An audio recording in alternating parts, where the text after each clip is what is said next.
Welcome back, everybody, to the OK Grognard Show. Today is Monday, January 31st, 2022, 10 a.m. Central in beautiful Lake Geneva, Wisconsin. Today we were looking at the first edition Advanced Dungeons & Dragons Dungeon Master's Guide section on morale and loyalty, and that got a little expanded.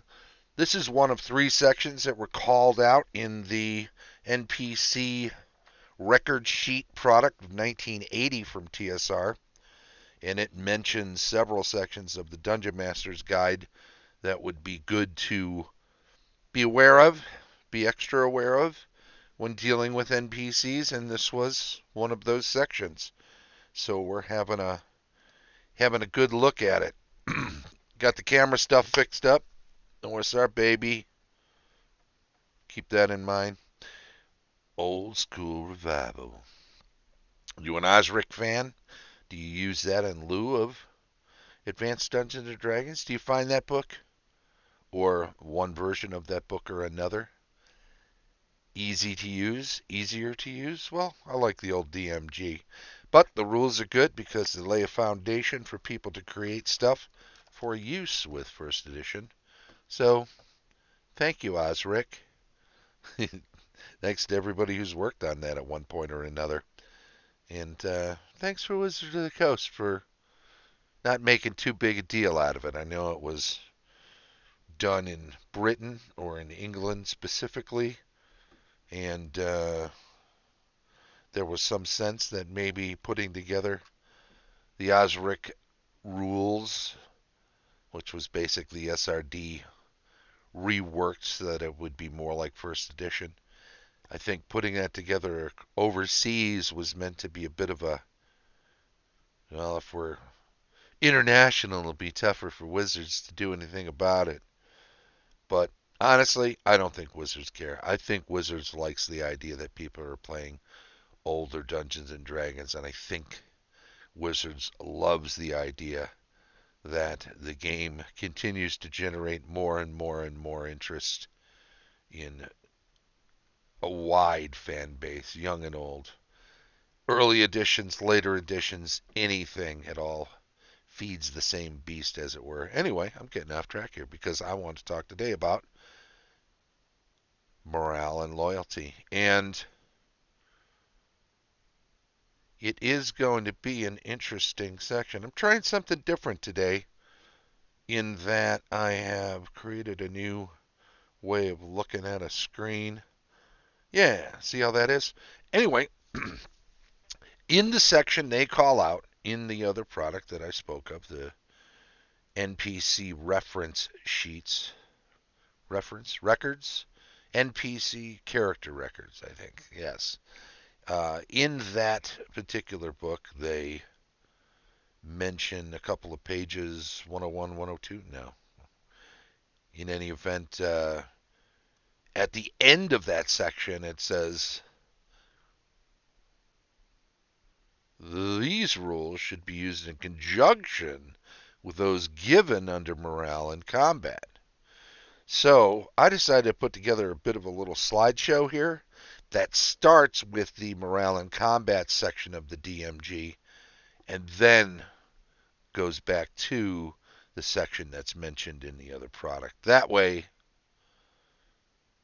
we keep this stuff in mind when talking about the other. Because it says these rules should be used in conjunction with those given under morale and combat. So where are we at with that? Morale and combat section, which is 36, 37, I believe, pages, starts morale. Morale checks are used to determine the amount of will to fight in non-leader NPCs and can be applied both to henchmen and hirelings of character types and groups of intelligent opponent monsters. See also loyalty of henchmen and hirelings, obedience and morale, which is the section that is the main focus of today, or where this all led before we got in the rabbit hole. Base unmodified morale score is 50%. So you start with a 50% base, and then you build off of that up or down depending on various factors. Morale checks are made when forced by obviously superior force, faced by obviously superior force. Check each round. You're getting beat down by way too many people. You're thinking about it all the time. Do I cut and run? Do I cut and run? Do I cut and run? 25% of the party. Double asterisk. Down below you see or individual taking this much personal wound damage. 25%. Eliminated or slain. Check it plus 5%, so we move it up to 55%. Leader unconscious, check at plus 10%. 50% plus of party eliminated or slain. And again, if it's an individual who's taken 50% or more of their personal wound damage, number of hit points usually, but you can expand that thought wider if you wish. Leader slain or deserts, check at plus 30%. So you're looking at 80% then. And you know what? Some of this should be cumulative because obviously if you lost 25% of the party you're fighting with, and you've also, here, let's move that book out of the way. Now let's leave it there. If you lose 25% of your party and your leader runs away, shouldn't you be checking at 35%? Indeed.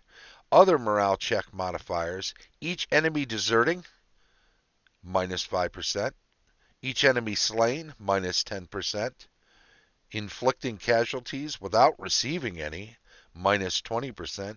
All of those are to the good. If those are the only factors, start at 50%, down to 30, down to 40, down to 45. Each one deserting, so if 5 run away, take 25% off. Each friend killed, here we go back the bad way, right? Plus 10%. Taking casualties without receiving any, plus 10%. Each friend deserting, plus 15%. Outnumbered and outclassed by 3 or more to 1. So not just one or the other. You get 3 people that are just slap fighting you, and you've got a sword. You don't care if it's 3 or 5 or 2 or 1. But if they are Inigo Montoya and they're dancing little circles around you while they're cutting you up, then you're definitely outclassed. So we'll check the next slide there. Morale scores, henchmen or associated creatures. For each creature, take the base morale, loyalty, score, and cast percentage dice. Adjust the score for penalties and bonuses, and if the adjusted score is equal to or less than the loyalty score, morale is good. If the number exceeds the loyalty score, the creature will react accordingly to the morale failure table below. So we'll get into this, but right off the top of my head, I should say something along the lines of, we don't have people just willy-nilly run away all the time.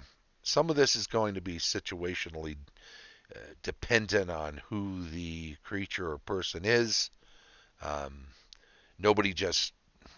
Not everybody just throws their hands in the air and runs away, screaming and yelling and crying like a baby, because some people will make a tactical retreat. They'll desert, but they don't want to get hit in the process. Some people will back off fighting, but they'll try to extricate themselves from a battle. Some will defend others. Get them out of here first, because I could take a few more hits. They can't. They'll do it intelligently. There are times when things will be so overwhelming that your henchman just drops the torch and runs for it. Or maybe he takes the torch with him. But for the most part, you've got to think about who these people are that are missing these morale checks and what sort of capacity they have for preserving their own life. For intelligent monsters, each monster has a base morale of 50% plus 5% slash per hit die above 1 plus 1% for hit point above any hit die. So a 4 plus 1 bugbear is going to have bugbear, 4 ogre is going to have 5, 10, 15, 20 plus another 1, 21, a base 71% chance. If morale check is required, scoring and reactions are as stated above for henchmen at all.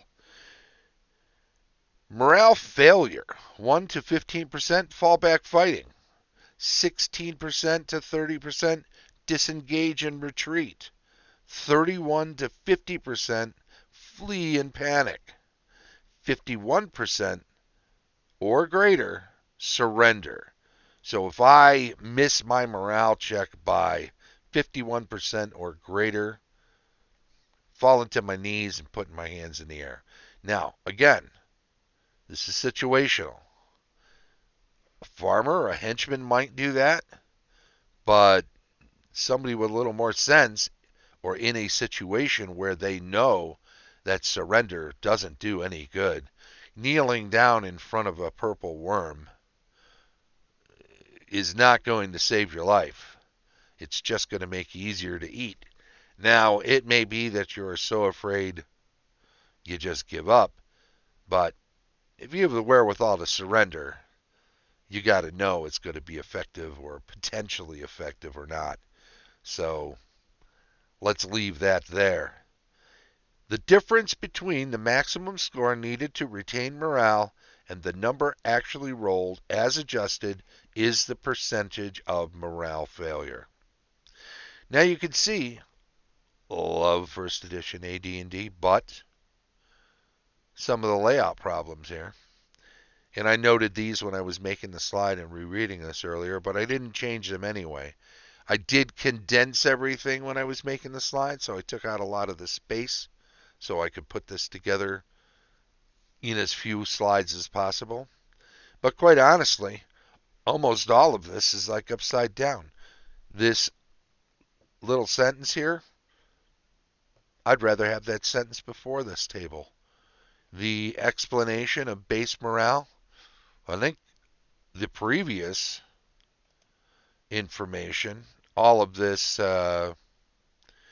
morale information and the checks made when and all of that might make a bit more sense when I have an idea what's going on with it. But 36 and 37 is all the stuff in combat, and they do reference you back and forth, so that is good. Let's continue with loyalty of henchmen and hirelings, obedience, and morale. That was the combat section. This is the section mentioned in or pointed to in the non-player character records. So we've got the loyalty of all non-player characters associated with a given player character depends upon many factors. First and foremost is the charisma of the PC, of the player character, of course. This initial loyalty is modified by subsequent factors and the continuing relationship between liege and his or her henchmen and hirelings. Loyalty is important when trouble arises, whether it is some insidious plot from within, a challenge from a rival, or in adventures or warfare. Typical situations which require a check for loyalty, obedience, or morale are shown hereafter. Checks are made by adjustment of the base loyalty due to the PC's charisma rating. The final total is compared to the result of the percentile dice roll, and if the total is less than the number shown on the dice, the figure or figures in question are disloyal, disobedient, or have poor morale. So, let's back up for a second here. Cast percent all dice, adjust the score for penalties and bonuses. If the adjusted score is equal to or less than, morale is good. So what's up with that? Does that seem like it contradicts what the other says? At my first glance, it did. But remember this. 25% of the party is slain. Check at plus 5%. So if I start with 50% and I add 5%, 55, then what's getting bigger means the lower end is what's worse, where it fails. So if we're looking at that, we definitely want to say that to save, if you will, to keep morale, you want to roll high. Final total is compared to the result of the percentage dice, and if the total is less than the number dice, the figures in questions are disloyal, disobedient, or have poor morale. So there you go. Typical loyalty, obedience, and morale check situations. These are times when it might be necessary. There's a range of these. Offer to bribe. Failure results and cooperates. So if one of your sworn enemies offers one of your henchmen a bribe to, I don't know, put some herb in your morning stew that's going to make you incontinent all day or give you diarrhea. They're just messing with you. But will that bribe be taken? Well, depends, right? Is the henchman prone to sticking a knife directly in your back? Better be a pretty big bribe. So there's a lot of factors to consider in that one little situation. Do they just want your henchman to take a knife and chip away at your bootlaces so that you have problems, or a strap on your backpack? Can they do something like that and get away with it more easily? And is the money good enough to make them do it? Perhaps that is something, a bribe situation where they would be in for it. Are ordered to testify against their liege. Failure results in agreeing. Has a chance to steal goods. Steals. Left alone in possible danger. Deserts. Abandoned. Deserts. Ordered into possible danger. Refuses. Ordered to perform a heroic act. Refuses. Ordered to perform heroic and dangerous act. Ordered to rescue party members. Refuses. Ordered to rescue liege. Failed result. Refuses. So, you want to keep morale high. Otherwise, they won't rescue you. In combat with possible and dangerous foes, runs away. Liege incapacitated or slain, runs away. Offered surrender terms. A failed result means they might surrender, even if you're still fighting on. Surrounded by a superior foe, surrenders. Ordered to use up or diminish own magic items, refuses. Normal loyalty base is 50% plus or minus charisma adjustment. And that is part of the ability score charts at the beginning of the player's handbook. Higher charisma, the better it is. Low charisma could harm your chances. Loyalty of henchmen and allied creatures.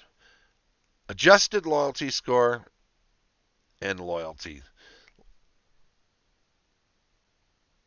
So, if your adjusted loyalty score is less than 1, your amount of loyalty will be none.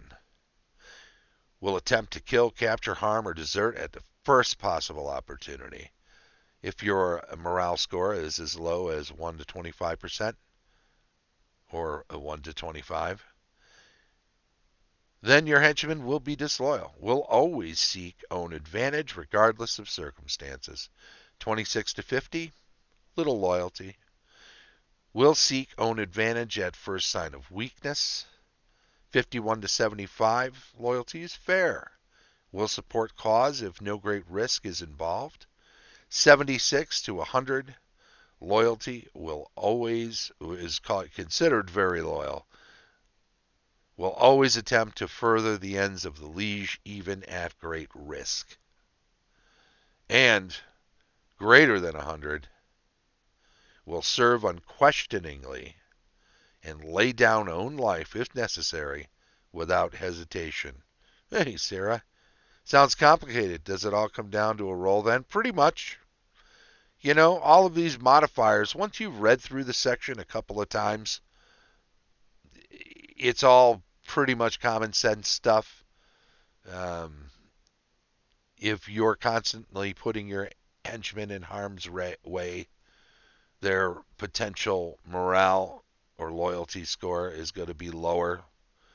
So a lot of it's common sense stuff. And if you think of the percentage as a sort of saving throw, a morale check is pretty much that. The lower your loyalty, the more likely you are to, your henchman is to turn and run in a dangerous situation. The less supportive your henchman will be overall. So, pretty straightforward in that regard. But what's good about reading these sections is that they will make you aware of what they believe, what Gary believed were the factors involved in loyalty and morale. And a lot of this, once you read it, pretty common sense, even if you wouldn't have thought of some parts of it yourself right out, right at face value. Loyalty base modifiers, enlistment or association, and the modifier. Associated with non-player character, minus 10%. Captured or enlisted, minus 15%. So these are things that lower it. Henchman, plus 5%. Hired mercenary, 0. Hired mercenary short term. Mercenaries like to have contracts, minus 5%. Slave, minus 30%. If there's no slavery in your campaign, you can ignore that. Don't use this as a suggestion that all campaigns have to have slavery involved in them. I personally don't think that's a necessary thing for most.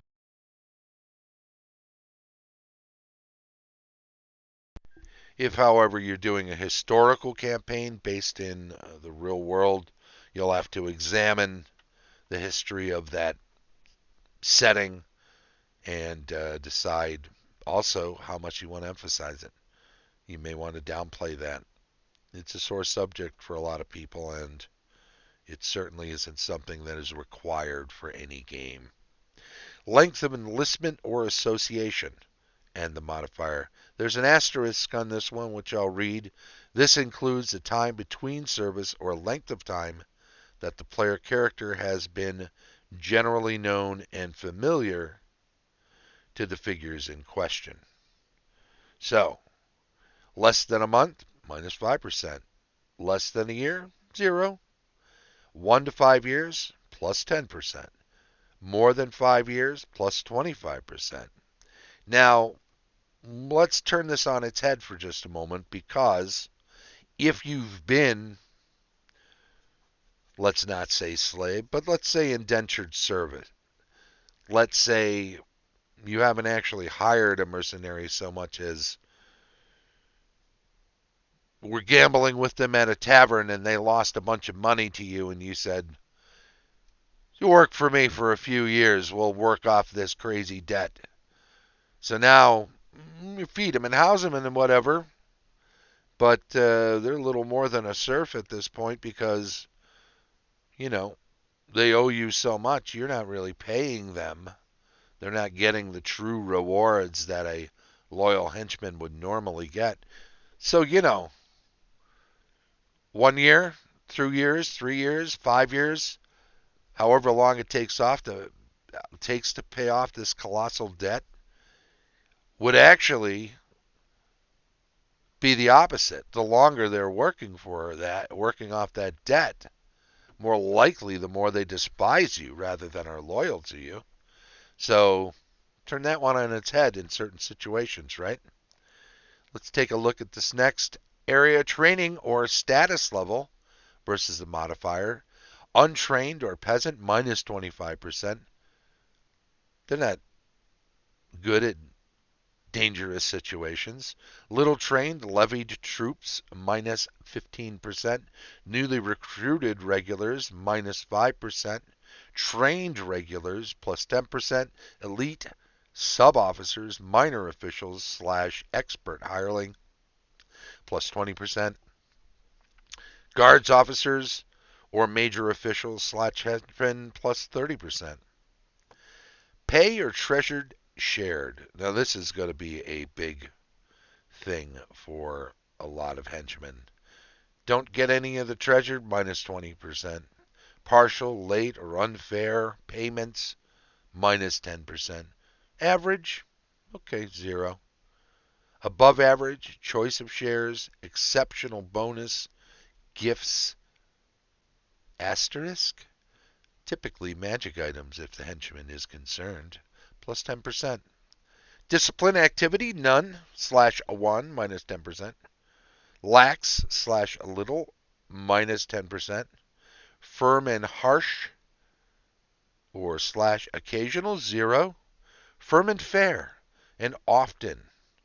We're active often, and when we are, the liege is firm and fair, plus 10%. General treatment by liege, inhumane and heartless. Inhuman and heartless actually says. Minus 25%. Cruel and domineering, minus 10%. Asterisk on this 10% applies only when the liege is not present or incapacitated or dead. If the liege is near and in power, minuses are treated as pluses. Otherwise, treat as 0% adjustment. Parenthetically, fear. Indifferent and uncaring or variable, minus 5%. Just and invariable, plus 10%. Just, kind, and invariable, that is consistent, plus 15%. And I think this is the final one. Racial preference for liege and associated group. We've got all sorts of minuses and pluses on this. But the range, and we're running out of time, so I want to jump through this, includes another table in a way. There's that other table where how do dwarves feel about elves, how do humans feel about halflings, and so forth.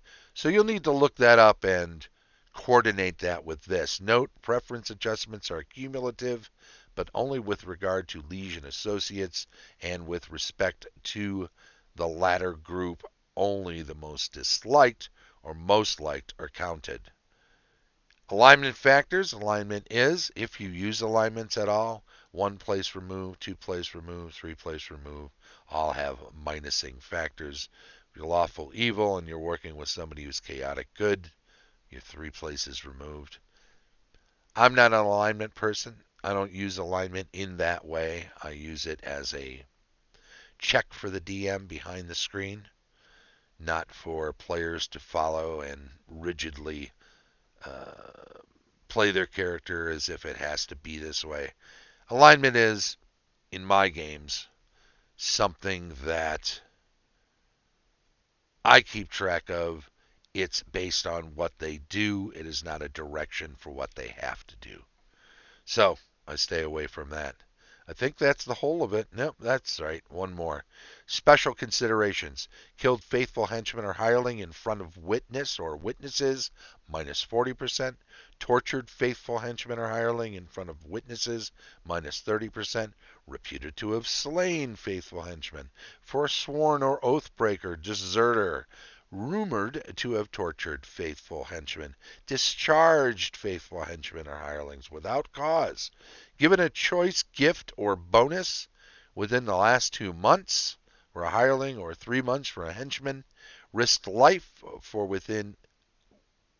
that henchman or hireling within the last 6 months for a hireling or a year for a henchman, ransom or rescued within 1 year, saved life directly or personally, uses and diminishes his or her own magic to benefit the NPC, including use of spells, especially curing spells, return henchman or hireling to normal state from death-like state or raised or resurrected.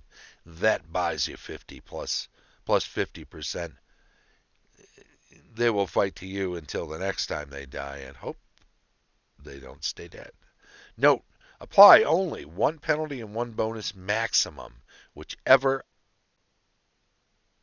of either category is higher. That is to say, of all these things on the list, only apply 1 because that's going to be the main focus of what helps them think of you morale-wise.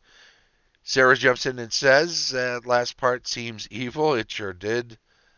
Only undead minions for him. True enough. And for some of these, you are going to attract like-minded individuals, so keep that in mind. Situation modifiers. Liege dead or surrounded and outnumbered. Liege hors de combat. Each henchman dead. Each hit die or level dead, friendly, each hit die. So these are all situational. Make sure you look them over. And these should be cumulative. This is what's slowing me down here because, unlike that previous section, don't apply just 1. Add these up like the earlier sections and make them all work. When all modifying factors have been checked, adjust the base loyalty and roll percentage dice as noted above. If you are certain of your DM ability, most of these factors should be apparent without actually checking them out, simply by empathizing with the character or group in question and having them act accordingly. Until you are absolutely certain, however, it is urged that you use these tables. So there you go. As Sarah was asking earlier, I think that's the answer right there, right? Once you've read them, until you've read them, it may be worth, keeping an eye on the tables as you go, making little notes on your NPC records, and keeping track of, little slights. My liege had a chance to heal me but didn't. How do I feel about that? My liege asked me to stay behind him with the torch while he fought the big monster. Okay, thank you. I'm not here to fight, and keeping me out of harm's way is a good thing. So keep track of all these things, at least mentally, or if you have a good memory, when it is time for a roll for morale or for loyalty, then you'll probably have these things spring to mind and you'll be able to make some adjustments on the fly. But just remember, it's a base 50%. If you can't think of anything, 50-50. So that can't hurt. If the player characters have been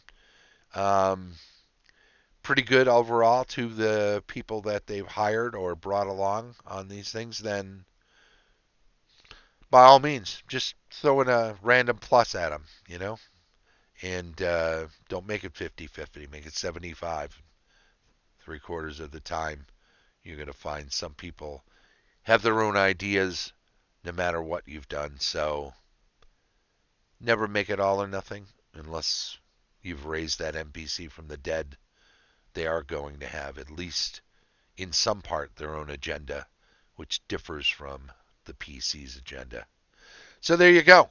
Clock on the wall says we should have ended a little bit ago, but I was rambling at the top of the hour, top of the half hour. Let's just call that one even. I want to say thanks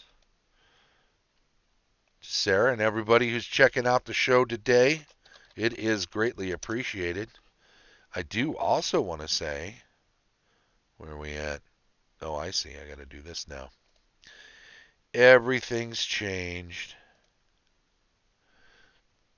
This has been the OK Gognar Show. We've been looking at the Dungeon Master's Guide, First Edition Advanced Dungeons and Dragons section, or sections on morale and loyalty. We are every Monday at 10 a.m. streaming live on Twitch. And next week we'll be looking at the Dungeon Master's Guide, Grappling, Pummeling, and Overbearing Rules. If you want to join us for the stream, it's 10 a.m. every Monday, and we follow that up by uploading it to YouTube, so we're archived over there. If you do join us on Twitch, please do follow the channel, and please do chime in on the chat if you have any questions or you want to make any comments. Anything to do with the show or the theme of the show is much appreciated. If you catch up with this on YouTube, by all means, subscribe to the channel. Click the little thumbs up for any videos you watch and enjoy. And of course, click the bell so that you are notified of any new episodes being uploaded. A few more things I've added to the closing. Thanks to our Patreon supporters. Links provided in the show notes. Tom Tullis of Fat Dragon Games, Rick Hershey of Fat Goblin Games, Carlos Lysing, Castle Entertainment, Heath Farndon of the Antipodean D20, and of course Shane Bradley, DM Extraordinaire. Be sure to check us out on DriveThruRPG also. Got some products up there, and there are some sales going on, so it never hurts to take a look. This has been the OK Grognard Show from beautiful Lake Geneva, Wisconsin. Bye-bye.